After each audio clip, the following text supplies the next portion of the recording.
আবারও পেশাগত দায়িত্ব পালন করতে গিয়ে কামালঘাট শান্তিপাড়ায় বেধড়ক পিটুনি খেল এশিয়ান টাইমসের সাংবাদিক সুজিত নন্দী। মামলার প্রেক্ষিতে পুলিশ গ্রেপ্তার করেছে উত্তম সূত্রধর নামে এক যুবককে। কিন্তু সাংবাদিক নিগ্রহ এই সংস্কৃতি কবে বন্ধ হবে রাজ্যে? আবারও আক্রান্ত সাংবাদিক।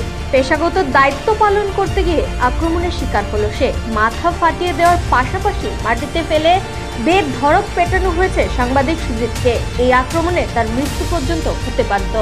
হাসপাতালে চিকিৎসা নিতে হচ্ছে তাকে। ঘটনার প্রতিবাদে সাংবাদিকরা সোচ্চার হয়েছেন। রবিবার সকালে জার্নালিস্ট ইউনিয়নের প্রণব সরকার, ইলেকট্রনিক্স মিডিয়া সোসাইটির তরফে সৌরজিৎ পাল, খুমলুং প্রেস ক্লাবের তরফে রঞ্জিত দেববর্মা ও এশিয়ান টাইমস নিউজ চ্যানেলের এডিটর সমরেশ দে আহত সাংবাদিক সুজিত নন্দীর খোঁজখবর নিয়েছেন। পরবর্তী সময় তারা লেফুঙ্গা থানার ওসির সাথে কথা বলে অবিলম্বে অভিযুক্তদের গ্রেফতারের দাবি জানিয়েছেন। কিন্তু পুলিশ কি পারবে তাদের বিরুদ্ধে কঠোর দ্বারা প্রয়োগ করতে?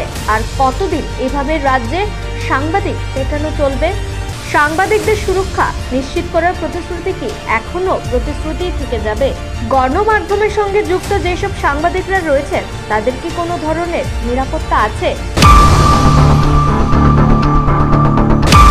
এশিয়ান টাইমস টিভি চ্যানেলের সাংবাদিক এই এলাকা সুজিত নন্দী, ও যখন একটা খবর পায় অ্যাক্সিডেন্ট হয়েছে, তখন ও সংবাদ সংগ্রহ গিয়েছিল। তখন এই এলাকার কিছু ছেলে রাত তখন প্রায় 11:30-12টা বাজে ওকে খুব মারধর করেছে, মাথা ফেটে গেছে। তো রাতে আমরা ওসি সাহেবের সাথে কথা বলে রাতে এফআইআর করা হয়েছে, ওকে হাসপাতাল নেওয়া হয়েছে।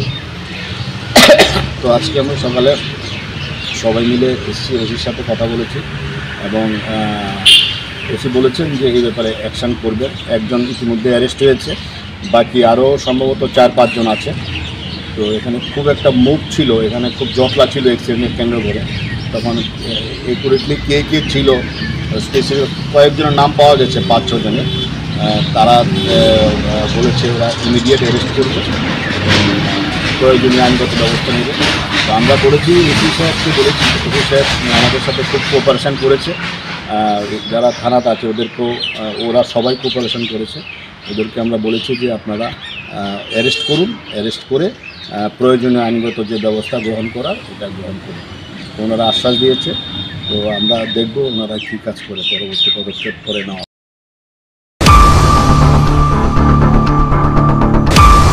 এই রাজ্যে পেশাগত নিরাপত্তা একেবারেই নেই। সাংবাদিক কর্মচারীদের তো আর নতুন করে বলার অপেক্ষা রাখে না। সাংবাদিকদের নেই আর্থিক সামাজিক নিরাপত্তা। আর এত নেইর মাঝে এই সংবাদকর্মীরাই তাদের দায়িত্ব পালন করে যাচ্ছেন। একদিকে মানুষের কাছে দেশের বিদেশের সর্বশেষ রাজনীতি, অর্থনীতি, স্বাস্থ্য, খেলাধুলা, বিনোদন সহ সব খবর পৌঁছে দিচ্ছেন। অন্যদিকে সমাজের নানা অসঙ্গতি তুলে ধরে নির্বিচ্ছিন্নভাবে সামাজিক দায়িত্ব পালন করছেন। এখানে একটা কথা খুবই প্রযোজ্য, প্রয়োজনে সবাই সাংবাদিকদের ধরে নিজের স্বার্থসিদ্ধি করতে চায় সংকটে। তাই সবার কাছেই এই গণমাধ্যম আর গণমাধ্যম কর্মীদের ডাক পড়ে সবার আগে। কিন্তু প্রয়োজন ফুরিয়ে গেলে গণমাধ্যম কর্মীদের ছিদ্র অন্বেষণেই দায়িত্বপূর্ণ পদে অধিষ্ঠিতদের একমাত্র কাজ। যত দিন যাচ্ছে সংবাদ মাধ্যমের কর্মীরা অবহেলার পাত্র হয়ে উঠছেন, এটি স্পষ্ট। মিডিয়া বা গণমাধ্যমকে যতই গণতন্ত্রের চতুর্থ পিলার বলা হোক না কেন, বাস্তব হলো গণমাধ্যম কর্মী মানেই এক ধরনের তুচ্ছ তাচ্ছিল্যের পাত্র। গণমাধ্যম কর্মীদের জন্য যে রাষ্ট্রীয় বা সামাজিক সুরক্ষার ব্যবস্থা নেই, এটা তো বহুকাল ধরেই প্রতিষ্ঠিত। ক্ষেত্র বিশেষের যে নাগরিক অধিকার পাওয়ার কথা একজন সংবাদকর্মী, তাও উপেক্ষিত।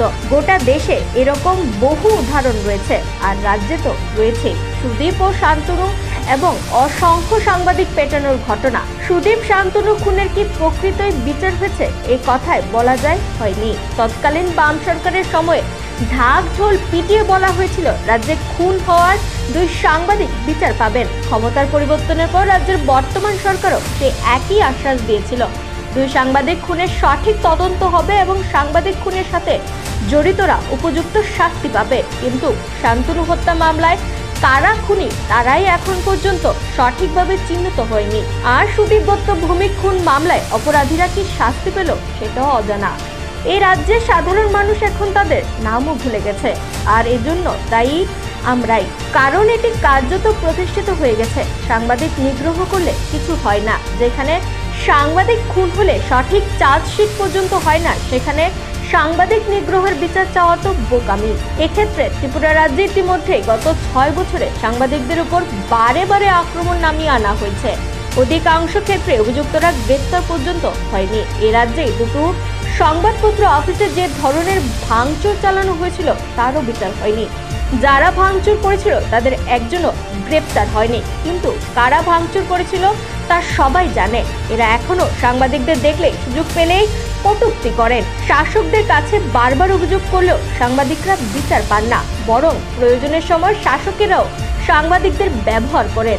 আবার প্রয়োজন পড়ে গেলে এই সাংবাদিকরাই ব্রাত্য হয়ে যান। এটাই বোধহয় সাংবাদিকদের আগামী দিনেরও পথ চলার ইতিহাস। যদিও বর্তমান রাজ্য সরকার ঘোষণা করেছে তারা সাংবাদিক বান্ধব, সাংবাদিকের সুখ দুঃখের সমস্ত খোঁজ খবর রাখবে সরকার, কিন্তু বাস্তবে কি তা হচ্ছে সে দৃষ্টান্ত কিন্তু সামনে নেই। 2018 সালের পর থেকে এই রাজ্যে না হলেও শতাধিক সাংবাদিক নিগৃহীত হয়েছেন। একটি ক্ষেত্রেও সাংবাদিকরা বিচার পাননি। তারপরেও সামাজিক দায়িত্ব মনে করে নিজের জীবনের পরোয়া না করে এই রাজ্যে সাংবাদিকরা কাজ করেছেন শুধুমাত্র সমাজকে সচেতন করতে।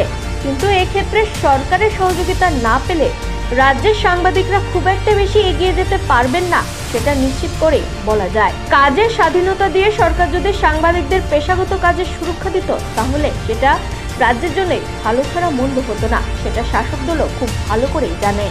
কিন্তু সরকারের তরফ থেকে সে ধরনের উদ্যোগ এখনো জনসমক্ষে আসেনি। তবে সাংবাদিকদের স্বার্থে বর্তমান সময়ে সরকার কিছু কিছু পদক্ষেপ নিয়েছে ঠিকই, কিন্তু সঠিক সংবাদ সংগ্রহ করতে গেলে এখনো সাংবাদিকরা শাসক দলের ছত্রছায়ায় থাকা সমাজ বিরোধীর হুমকির শিকার হন। দুদিন পরপরই ঘটছে এই ধরনের ঘটনা। তার প্রমাণ সেপ্টেম্বর মাসে গণেশ পূজা চলাকালীন সময়ে শহরের গুরুত্বপূর্ণ মঠচুমনি এলাকায় সাংবাদিকদের উপর হামলা হয়েছে একাধিক সাংবাদিকদের উপর। এক্ষেত্রে 2-1 গ্রেপ্তার হলেও বেশিরভাগ হামলাকারীরা ক্ষমতার বলে গ্রেপ্তার এড়িয়ে গেছে।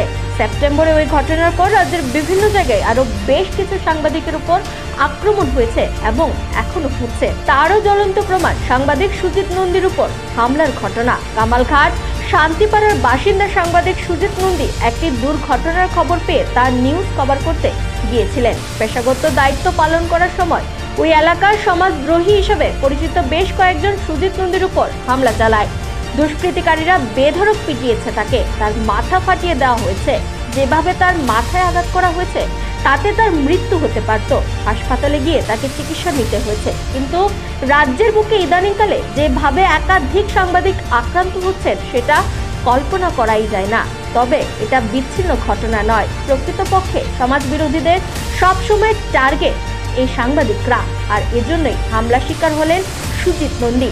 যদিও ওই ঘটনার পরিপ্রেক্ষিতে ধরা পড়েছে উত্তম সূত্রধর নামে এক দুর্বৃত্ত। ধৃতকে লেফুঙ্গা থানার পুলিশ গারদে আটকে রেখেছে। ওসি জানিয়েছেন খুব শীঘ্রই বাকি অভিযুক্তদের গ্রেফতার করা হবে। এদিকে আবার মুখ্যমন্ত্রী ডক্টর মানিক সাহা ঘোষণা করেছেন সাংবাদিকদের উপর আক্রমণ কোনোভাবেই বরদাস্ত করা হবে না। মুখ্যমন্ত্রীর নির্দেশের পর পুলিশ কিছু কিছু ক্ষেত্রে হামলাকারীদের গ্রেফতার করে গারদে ঢোকাচ্ছে ঠিকই, কিন্তু সাংবাদিকদের উপর হামলাকারীরা দুর্বৃত্তরা খুব সহজে আইনের ফাঁক গলে মুক্তি পেয়ে যাচ্ছে, যার কারণে আজ পর্যন্ত সাংবাদিক আক্রমণকারী কোনো দুর্বৃত্তের দৃষ্টান্তমূলক সাজা হয়নি। আর তার পেছনে রয়েছে নানা কারণ। দেখা যাচ্ছে যারাই সাংবাদিকদের উপর হামলায় জড়িত তারা শাসক দলের প্রভাবশালী নেতৃত্বদের ছত্রছায়ায় রয়েছে এবং তারা ক্ষমতাশালী। তাই পুলিশ সাংবাদিক আক্রমণকারীদের গ্রেফতার করলেও আইনের কঠোর দ্বারা তাদের উপর প্রয়োগ করতে পারছে না। ক্ষমতাবানরা পুলিশকেও ম্যানেজ করে নিচ্ছে বলে অভিযোগ উঠেছে।